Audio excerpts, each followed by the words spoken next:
Welcome. I'm Sebastian Mahfood, and you're listening to WCAT Radio, the on-air wing of En Route Books and Media, bringing you the dulcet sounds of Catholic wisdom.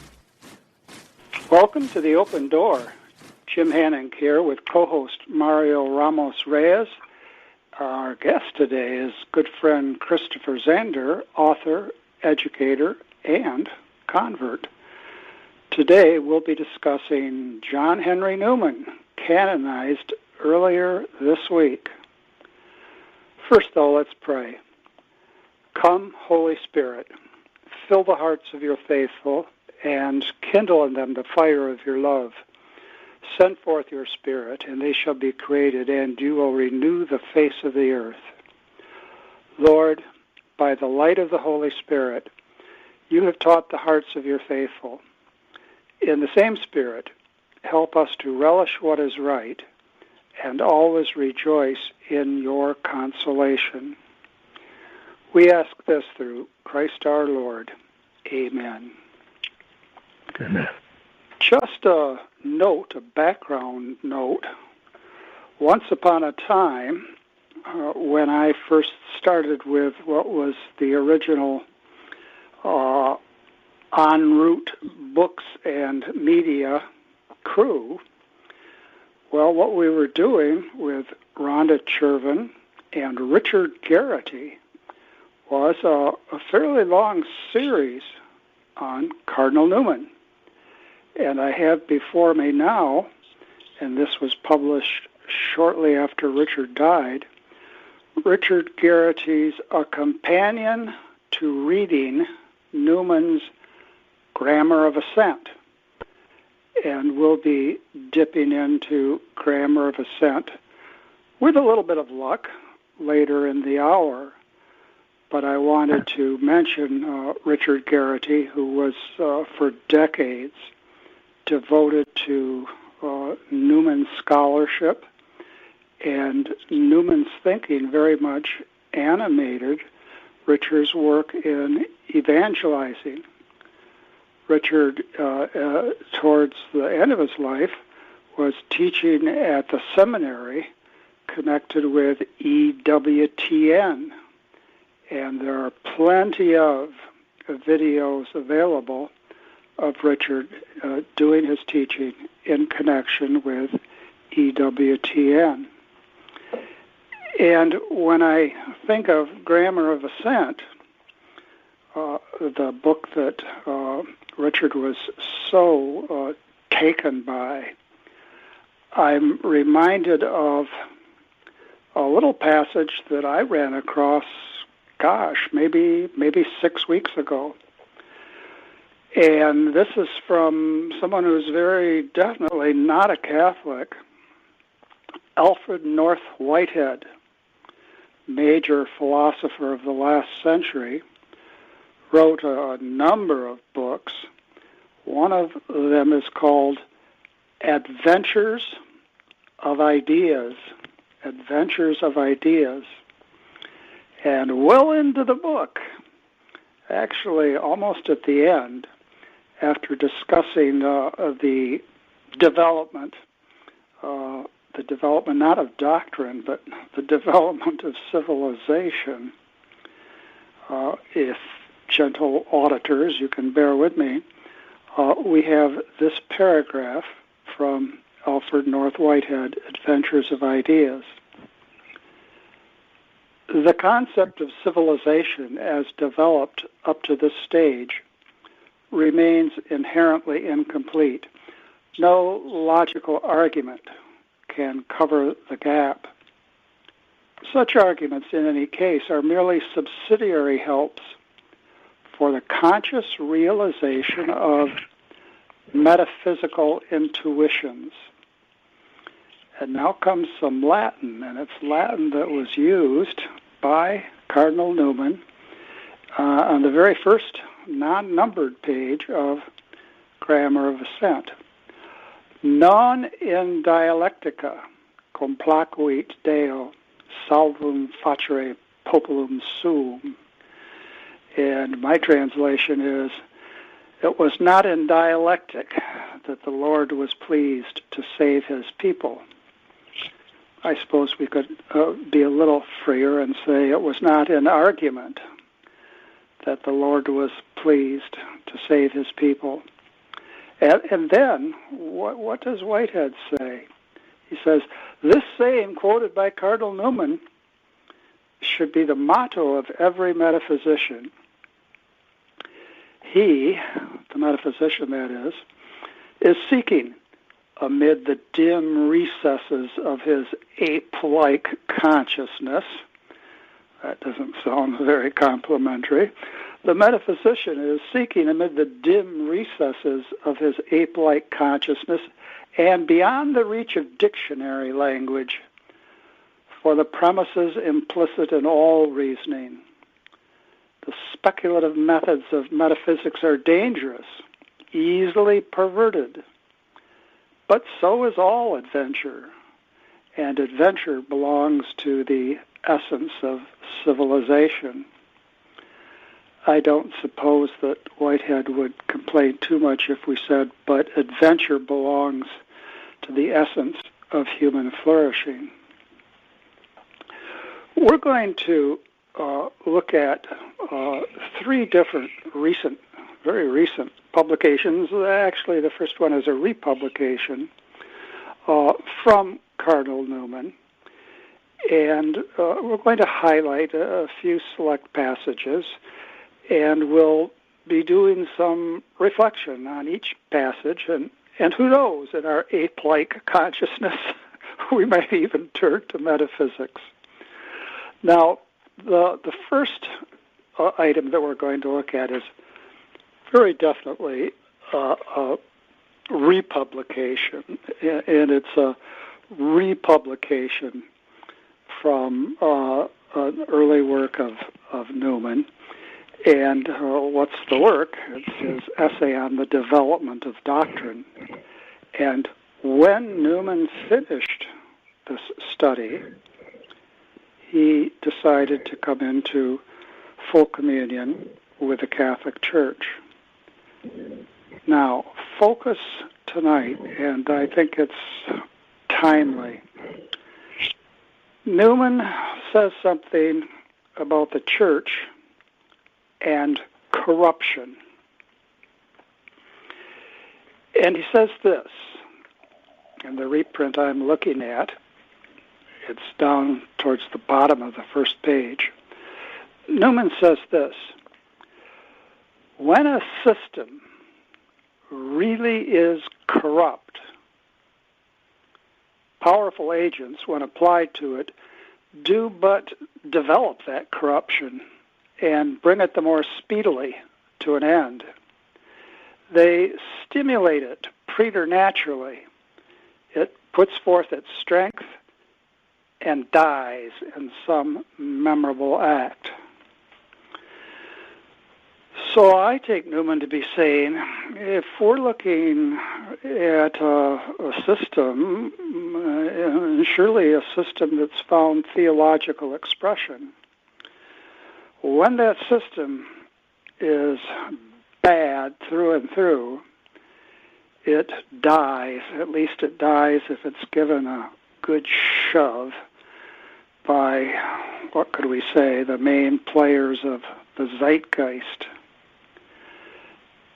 Now, Newman goes on to identify three powerful forces, and he considers how each of these forces could have capsized permanently many a system, religious system, if you will. And I think it's rather surprising, the three that he chose. But suspense is everything here in a podcast.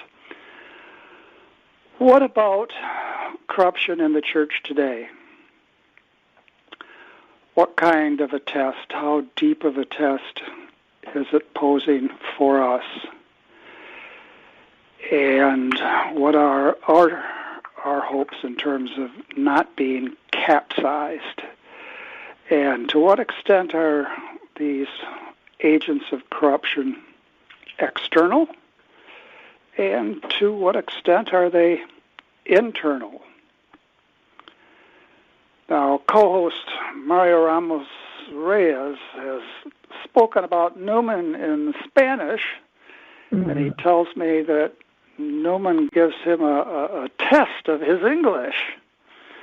What with Newman being an eminent Victorian and writing in that very style. But Mario, can you get us started? Well, good evening, everyone. Yes, I think when I read Newman, I have been reading him for quite some time, at least 10 years. What is fascinating to me is that he was searching. He was searching for an answer for his life, an answer where his thought is bound out intimately with his person.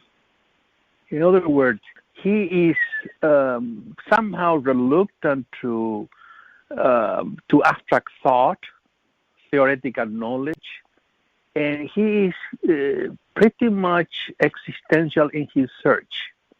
In that sense, his whole life was precisely this search for meaning to himself. And in doing that, he was very embedded in history, and through that, he finally embraced the Catholic Church. That, for me, was really something that moved myself to explore him as what we call generally a personalist. In other words, he was not a thinker detached from his own time.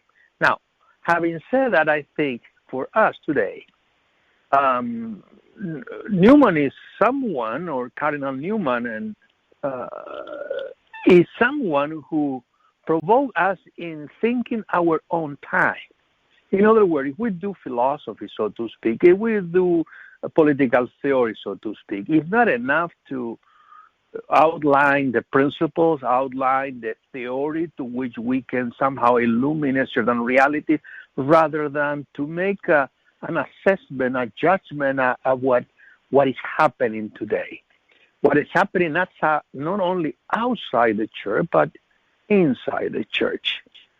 And I think for me is something fundamental that I got from Newman. And do you find him a source of hope in our circumstances today? Yes, I do. I do find a sense of hope. But in other words, I remember one philosopher, Edward Thielen, who says once that Newman, as far as philosophy is concerned, he was not like Augustine. He was not an Aquinas. He was not Scoto. But at the same time, he stands at the threshold of a new age, as a new Socrates, who make us to think about our own reality. In that sense, he was a pioneer of a new philosophy of engagement. In that sense, he saw the church as the true church. In his search between these two extremes that he said before, well, that's between Catholic and Protestant. He was looking for a via media, but at the end, this reality of the Catholic Church, his history with the whole tradition, institution, sacrament, and everything, attract him and made him change not only his mind. He said he changed his whole life, and I think it's very attractive. I think to even young people today. So the personalist dimension is critical, and perhaps because of the strength of his person, he was better positioned to address corruption than a good many of us might be. Christopher, what about this notion that if a system is corrupt through and through, it will fall apart when it's given a sufficient push? Well, any examples come to mind? Well, I think it's the human body, right? If you look at the effects of disease, and if the disease is advanced enough, for instance, a common cold or any kind of common disease might push one into death. I think in terms of human systems, if you look at, he brings up, for example, like Arianism. With Arianism have lasted, with Manichaeanism have survived. And that's because these systems don't have a basis other than themselves. The basis is simply human and the fruit of human thought. What makes the church different is that it, even though its reality in this world is sometimes very compromised, as he points out in this excerpt, and that living within this world is oftentimes seems like it's about ready to just collapse in of itself. There's another principle behind it. I mean, he doesn't actually lay this out, I don't think, in such terms, but there is a principle behind it which keeps it alive and keeps it always reviving and resurrecting at every age. So the same agents of corruption can be present in the church, amongst the members of the church, the hierarchy, but they can never advance to the point of corrupting the church wholly or causing its collapse because of a core which is not human. And that's what really... The person of Jesus Christ. Exactly, right. I mean, ultimately the church has Christ as its head. And as Paul says in Ephesians, right, the church is the fullness of Christ. So the presence of Christ in the church, it permeates even all the members, so that life of Christ is always there reviving us in that membership. So central, the center. In thinking about examples, you mentioned that, say, a system like Arianism that denied the divinity of Jesus Christ, that a system like Arianism couldn't survive through the centuries, at least not survive in a recognizable fashion. Thinking in our own time, I can't help but think about the late, not great Soviet Union. There was all sorts of internal corruption, as there is all sorts of corruption in Russia today. And when the right sort of push was applied, much to the surprise of many people, the Soviet Union collapsed. And another example, it's not so current by any means, but the term that comes to mind in the context of this example is oftentimes bandied about. In Alistair McIntyre's contemporary classic, After Virtue, there's a discussion of taboo, and it's situated for McIntyre in the rule of Kamehameha II, the last king of Hawaii. And all of a sudden, the kingdom of Hawaii, as carried forward by Kamehameha II, well, what could I say? It disappeared practically overnight. And the idea of taboo which was used by a number of anthropologists. The idea of a taboo, as McIntyre then discusses it, is something that's taken to have some significance, some power, some real bite to it, and some prohibitions associated with it, but which no one any longer understands. Why should it be this way? Well, don't ask that question. No, we're going to ask that question. Why should it be this way? And all of a sudden, people pretty much recognize that they don't know why it should be that way. They can't remember why it is that way. And there it goes. There goes the whole thing. And of course, today I'm thinking in terms especially of sexual morality, a commonplace, banal, but oh so commonplace criticism is, oh, that's just a taboo. And if somebody hears that and isn't thinking and hasn't been catechized with any efficacy whatsoever, to hear it called a taboo is to make it a taboo, which is to have it fall apart practically overnight. So a kind of corruption leads to a kind of an ignorance, leads to a lack of self-knowledge, leads to a collapse of something. Well, there are any number of examples. Now, I want to go ahead to the three, and I was surprised by them. The three, what could we say, powerful movements that could have capsized the church, but did not, and in fact led to the growth of the church. And what's the first one? The theology of Thomas Aquinas, Aristotelian philosophy.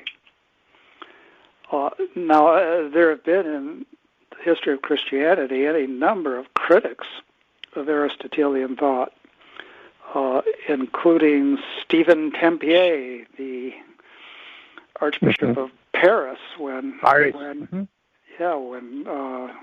Thomas Aquinas' works were brought under doubt shortly after Aquinas' death. And then I think, and perhaps Christopher could say something about this, I think you're more familiar with the Orthodox tradition than I am. I think a great number of Orthodox writers, Greek Orthodox, Russian Orthodox, and so forth, have thought that the Church has been far too philosophical. And, well, they're wary of St. Thomas Aquinas because what? Well, he's too Aristotelian. Now, what we have here, it's just a very short paragraph. It's just really a sentence. We have Newman saying this: the theology of St. Thomas, nay, of the church of his period, is built on that very Aristotelianism which the early fathers denounce as the source of all misbelief, and in particular of the Arian and Monophysite heresies. So that's interesting. Some people can't take Aristotle, and others can, and St. Thomas surely did, although not without redirecting his thought in many important ways, including the very creation of the universe. But that's an interesting example. Or maybe the Orthodox are right. What do you think, Christopher? Well, I don't think the Orthodox are right, and they forget that St. John Damascene was an Aristotelian. But I think I can't remember the name of the Patriarch of Constantinople. He was the first Patriarch of Constantinople after the conquest by the Turks. And he actually was promoting having St. Thomas translated into Greek. And he lamented that the true Orthodox Church didn't have the light of St. Thomas. So I sometimes think that some of the criticisms of part of the Orthodox are more just based upon the fact that Thomas was a Latin Catholic, and another convenient way of condemning the church. But I think it's, I could see to some degree. I know many Catholics who look askance at Aristotle, even St. Thomas, because they think it leads to rationalism. Too much of its dependence upon the power of the human mind to reach truth, and tends to mitigate the role of, or lessen the role of divine revelation and mysticism. So they look upon Aristotle as questionable, and they'll even claim that St. Thomas's thought based upon Aristotle has led to the Enlightenment and to like the thought of Francis Bacon and the like. So, I mean, to a certain degree, I can see where that comes from, because Aristotelian, I think, has a tremendous sense of self-confidence in the power of the human intellect to attain to truth, and maybe too great a confidence into what the human intellect can attain, and that can be unsettling, I think, sometimes to people of a religious cast of mind. It wasn't unsettling, obviously, to St. Thomas. He was able to unite these two things, unite the trust in divine revelation and a belief in the power of the human intellect. Two wings, faith and reason. Yeah, exactly. And Mario, do you think that St. Thomas is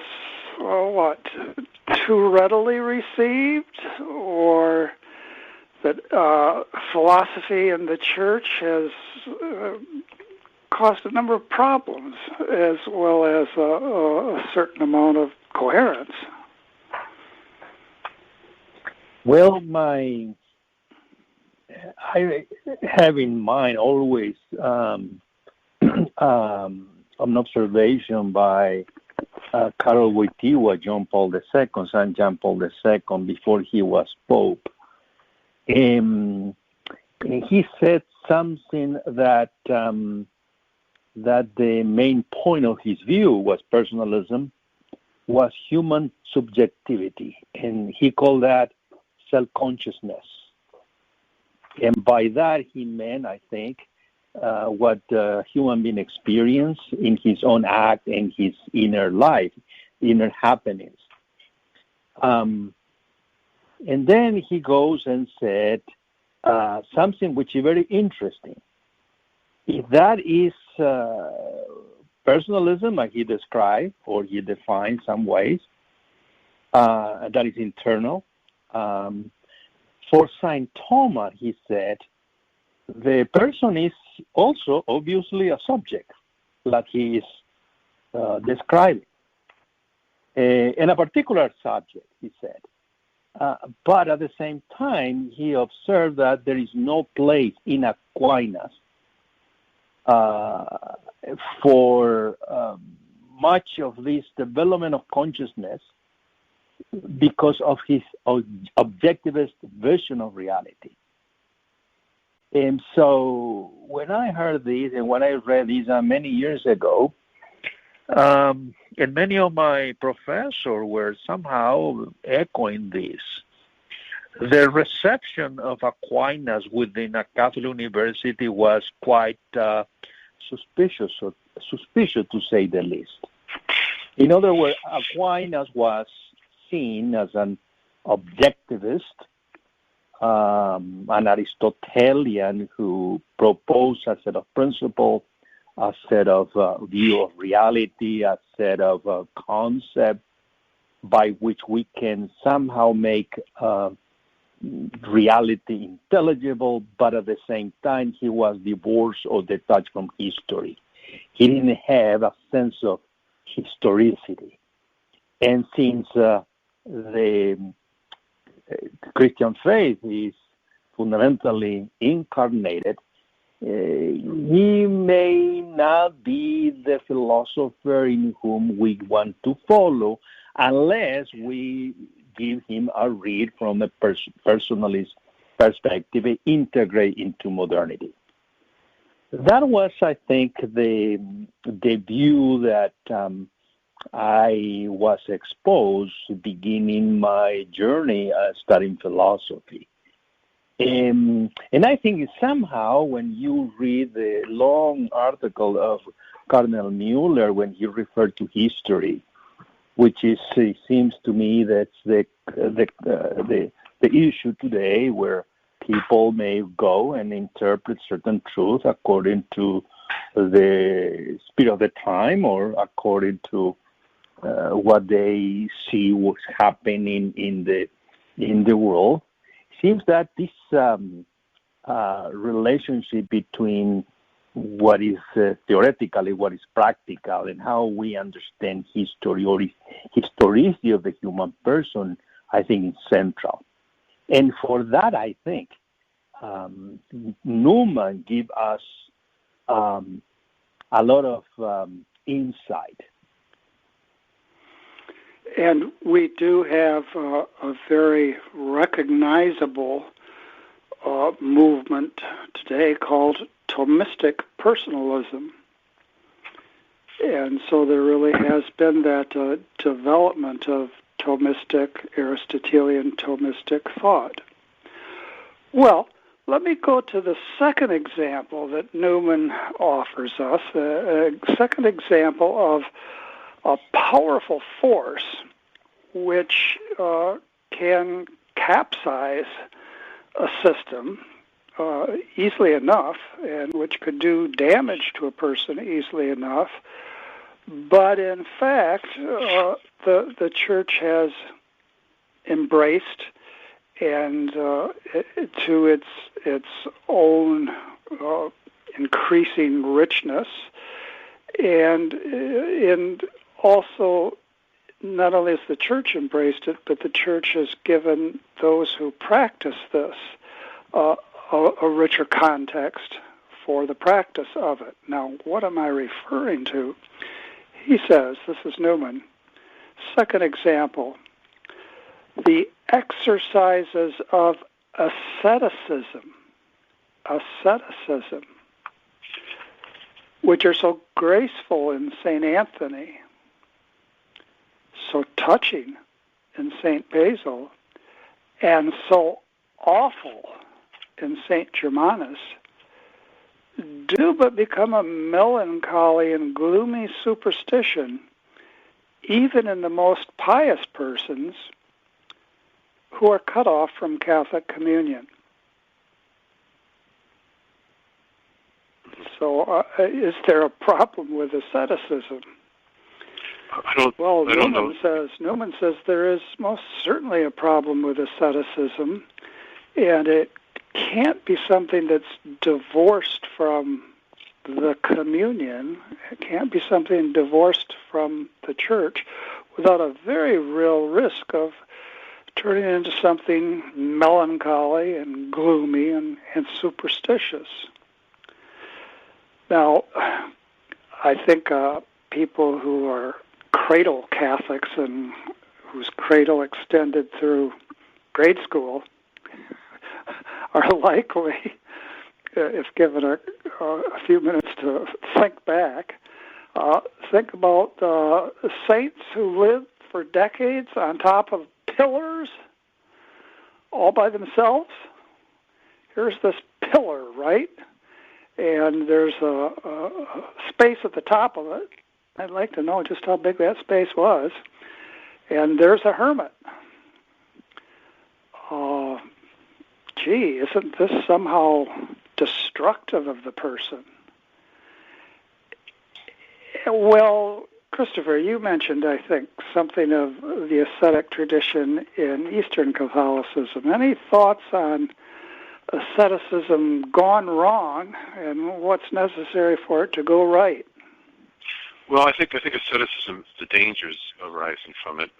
One is an overconfidence in one's own efforts to achieve holiness or to achieve virtue.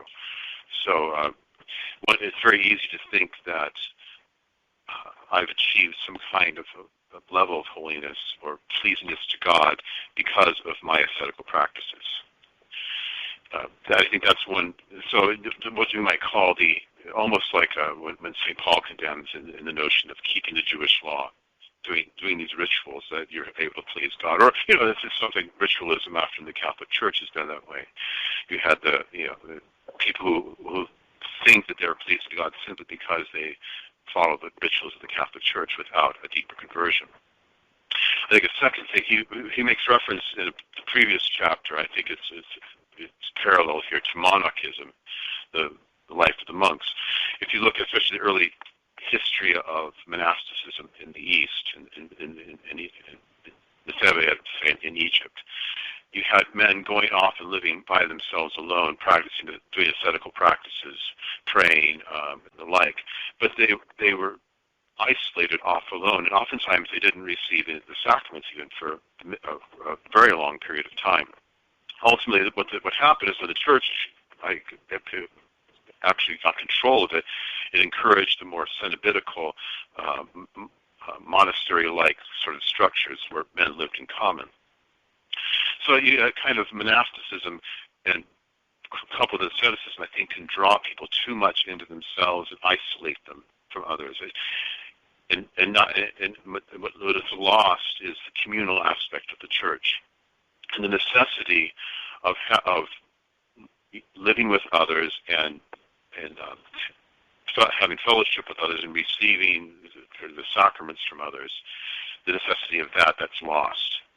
And so what the church always has tried to do is try to draw this tendency, which is very, very powerful and potentially productive of great fruits, into her own life, so that its excesses can be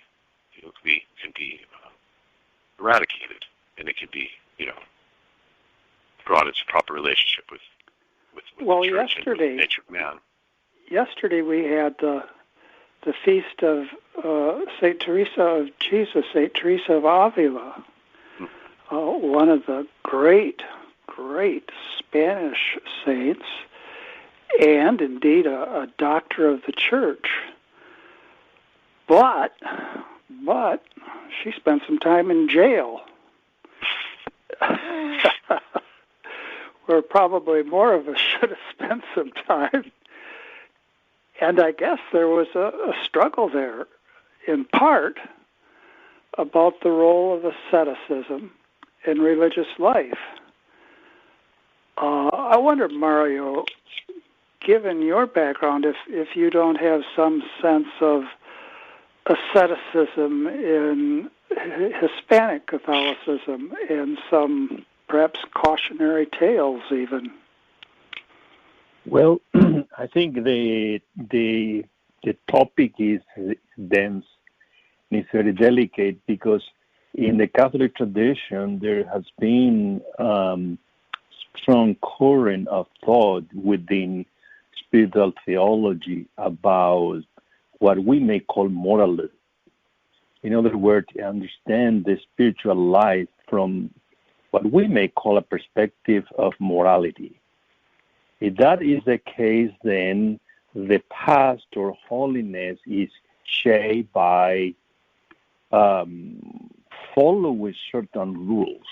The rules may be the proper rule of a monastery, the proper rule that a saint or a Christian or a Catholic follow in order to achieve a more perfect life, a pious life, very well organized within a series of rules which somehow incarnate certain principles. Then you get closer to what some theologian or call semi-Pelagianism.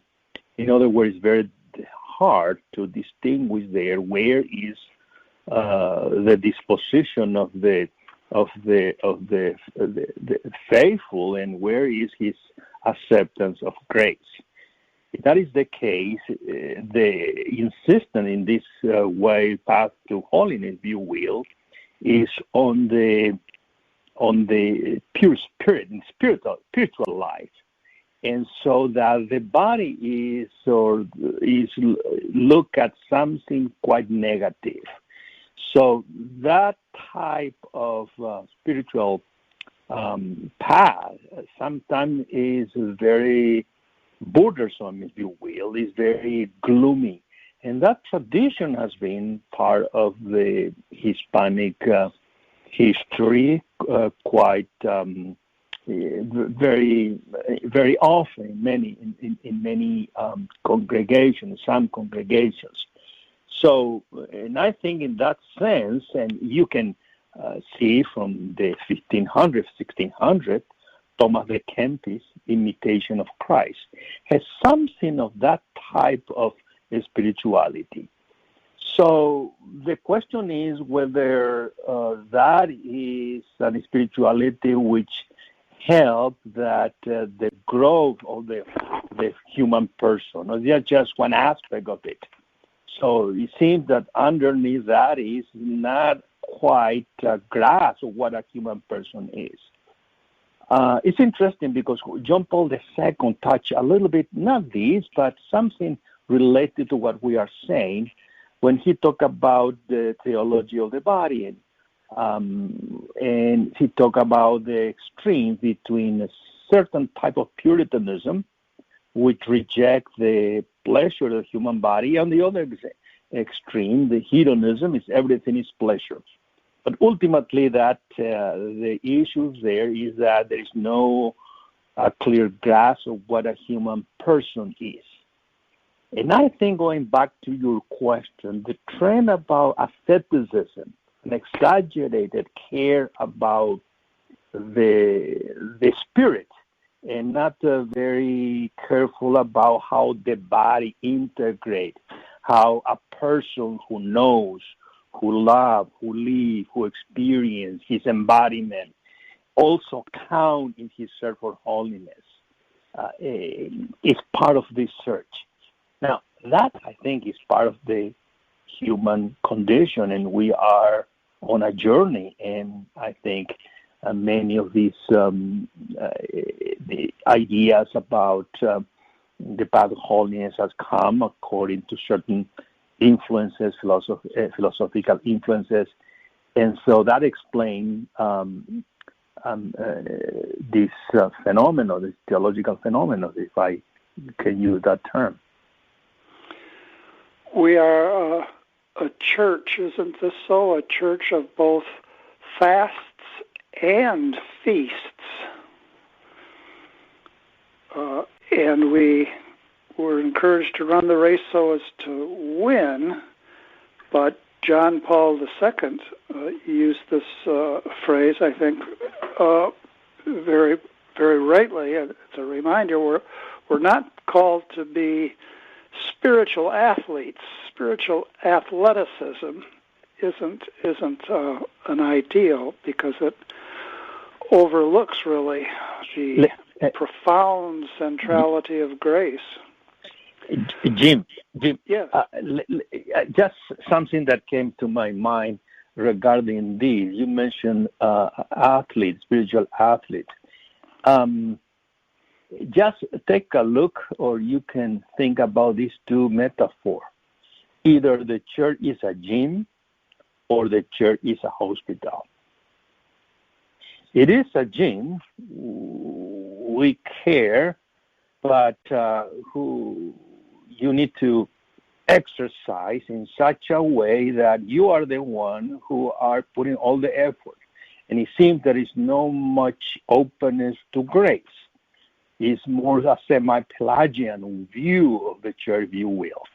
In the hospital, you are there sick, you are a sinner, and you are waiting for the healer. Yes. So in both cases, I think they are a rich metaphor of that experience that we have had through centuries in our Holy Mother Church. And there is forever and always the sacred. When we think of the destruction of the temple on the part of the Hellenizers, what was the temple turned into? A gymnasium. Exactly.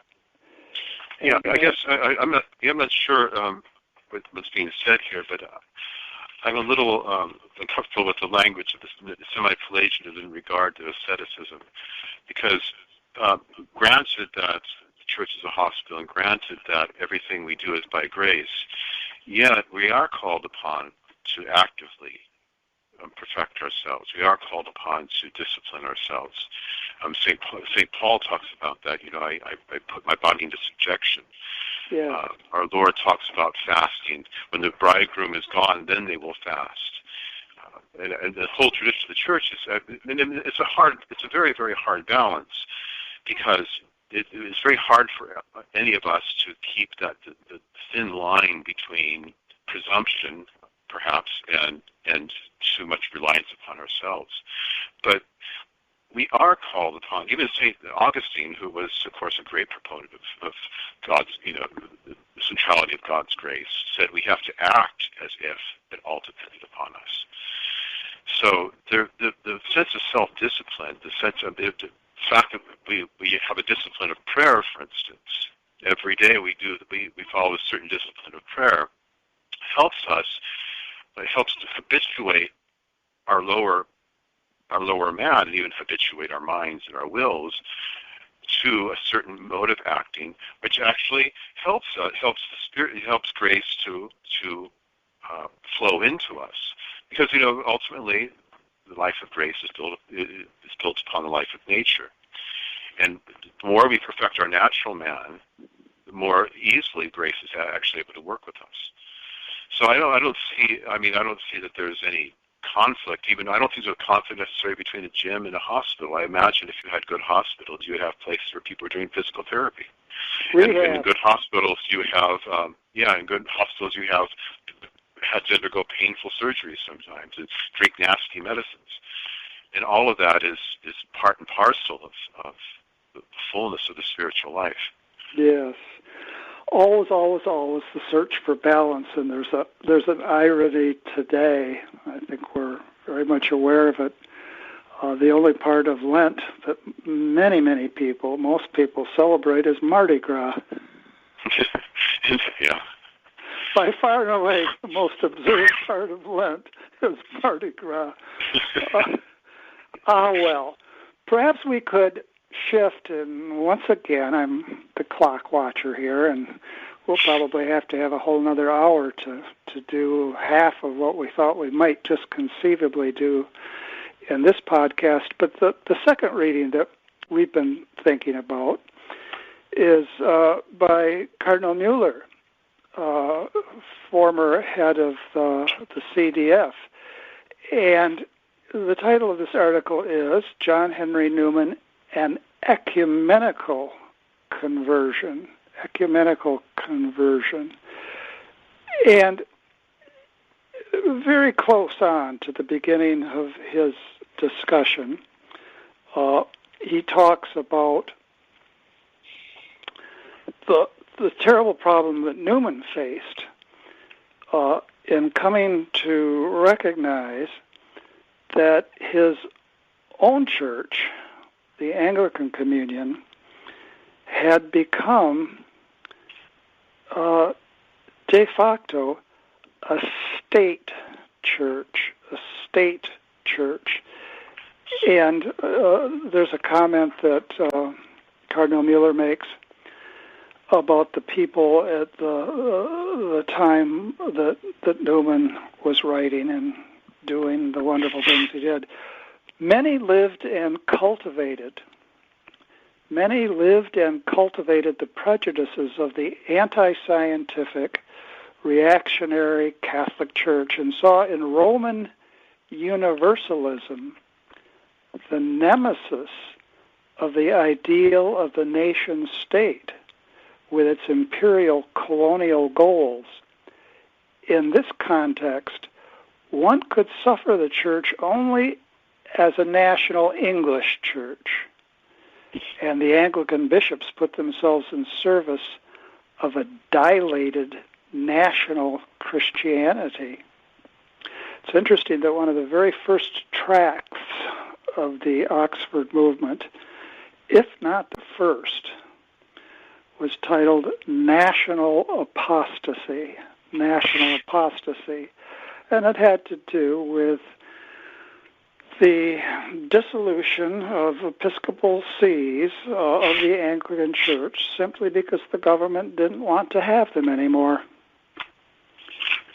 So the very existence of the church, Anglican communion, in a particular area was to be decided upon by the government.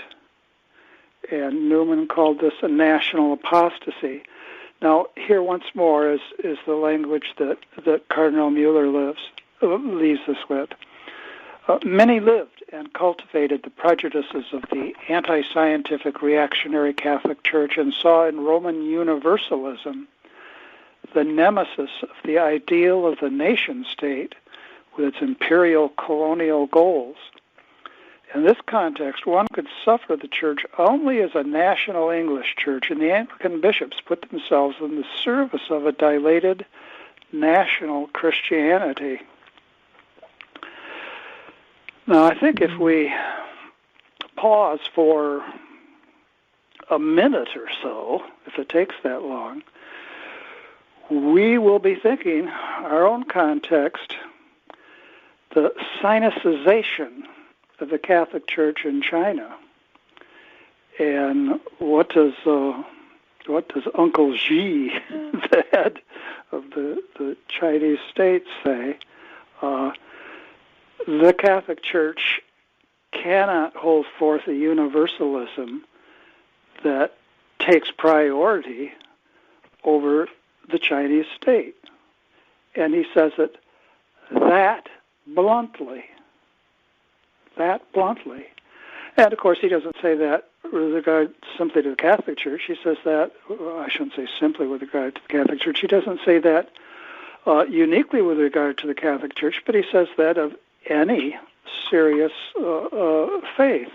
And so we have now in the neighborhood of 1 million Muslims under detention in China. And this is extraordinary. I mean, Newman had something that's mild in comparison with the pretenses of the country of China. Yeah, I think it's interesting because I think what he's talking about here is we can drive back to the corruption. He's talking about the corruption of systems earlier on. What we're talking about here, I think this is. We don't have to go to China to see what this happened, at least in terms of tendency. I think it's been historically the case in Europe and in North America that the tendency has been for churches to become national. And so you see that with Gallicanism, for instance, in France in the 17th, 18th, and 19th centuries. You see it with certain Febronianism in Germany.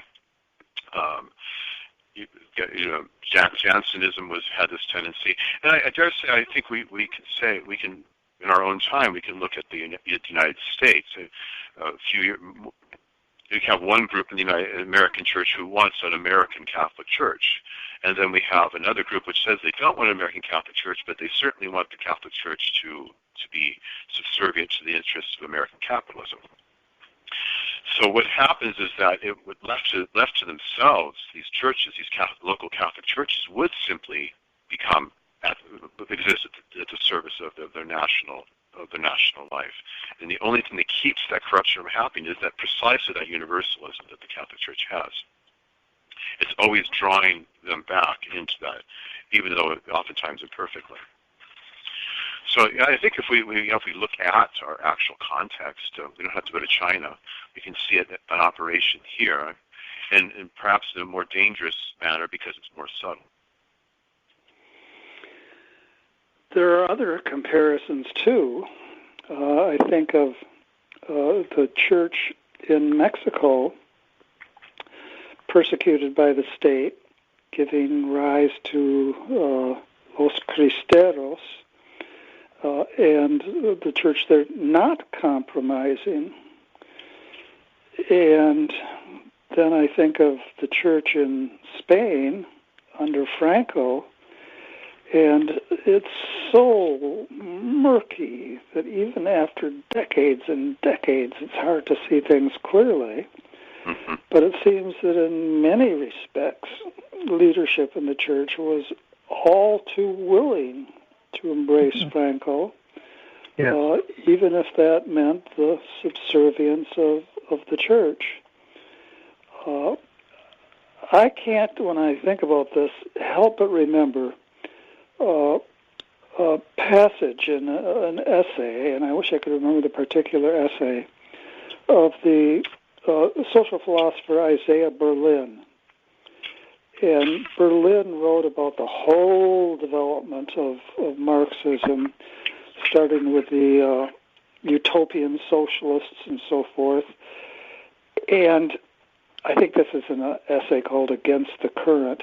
He says what people didn't anticipate in the 20s and the 30s was how nationalism would ultimately become the dominant power of the 20th century.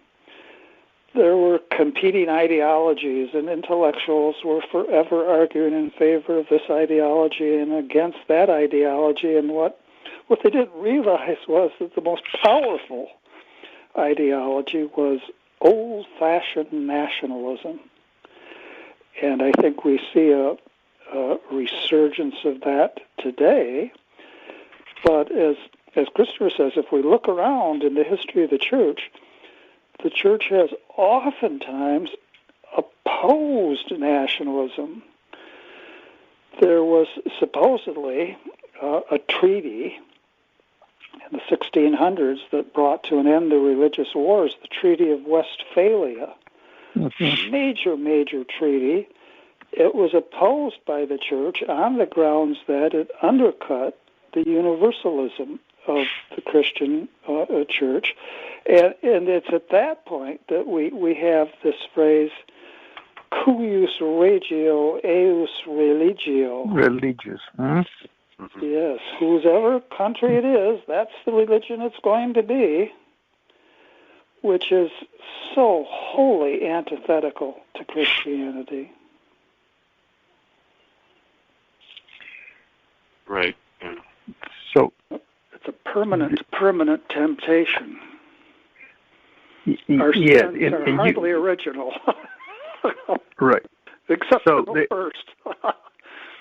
So I think the whole point here, looking at history, development of history, what is the place of freedom, so that the church can exercise his rights and duties freely from the state.